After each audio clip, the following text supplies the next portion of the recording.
মেঘ দেখে করিস নে ভয়, আড়ালে তার সূর্য হাসে।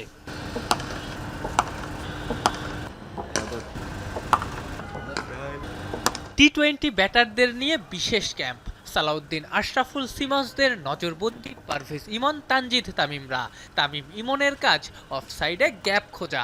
শুধু পাওয়ার না, প্লেসমেন্টও যে টি-20তে গুরুত্বপূর্ণ সালাউদ্দিন আশরাফুলরা সেটাই বুঝিয়ে দিচ্ছেন। সাইফ হাসান কিংবা নুরুল হাসানদের কাজ আবার ভিন্ন। সোহান অনেক বেশি সাফল করেন, সোহানকে নিয়ে আশরাফুলরা করেছেন বেইজের কাজ। সাইফ আবার খেলবেন টপ অর্ডারে।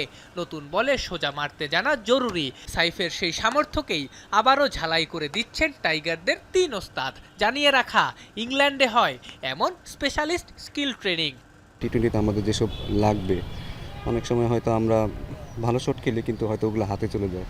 কীভাবে গ্যাপে মারতে হয়, কীভাবে বল ইউজ করতে হয়, পেসটা ইউজ করতে হয়, এবং আরেকটু যদি নিজেকে আরেকটু ডেভেলপ করতে পারে যে হয়তো কম রিস্ক নিয়ে কীভাবে আসলে বাউন্ডারি আদায় করা যায়। একজনের ব্যাটিং চলাকালে অন্য ব্যাটার থাকেন কোচের পাশে দাঁড়িয়ে।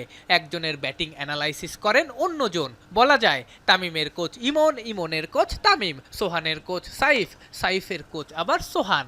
এটা আসলে আমরা অনেক আগে থেকেই করা শুরু করছি, স্পেশালি টিম মিটিংয়ে ছেলেরা যেন একটু কথা বলে, ছেলেরা যেন টিম মিটিংয়ে পার্টিসিপেট করে এবং তারাই যেন মিটিংটা চালায় এবং তারাই যেন ডিসিশন নেয়। কারণ দিন শেষে তারাই খেলবে, আমরা খেলবো না। তাসকিনকে বলেন বা ফিজকে বলেন, তারাই আসলে টিম মিটিংটা পরিচালনা করে এবং তারা জানে এই লেভেলে আসলে কী করতে হয়। তারা অনেক দিন ধরে খেলছে এবং তাদের সাথে যারা আছে তাদেরকে কিন্তু তারাই গাইড করে।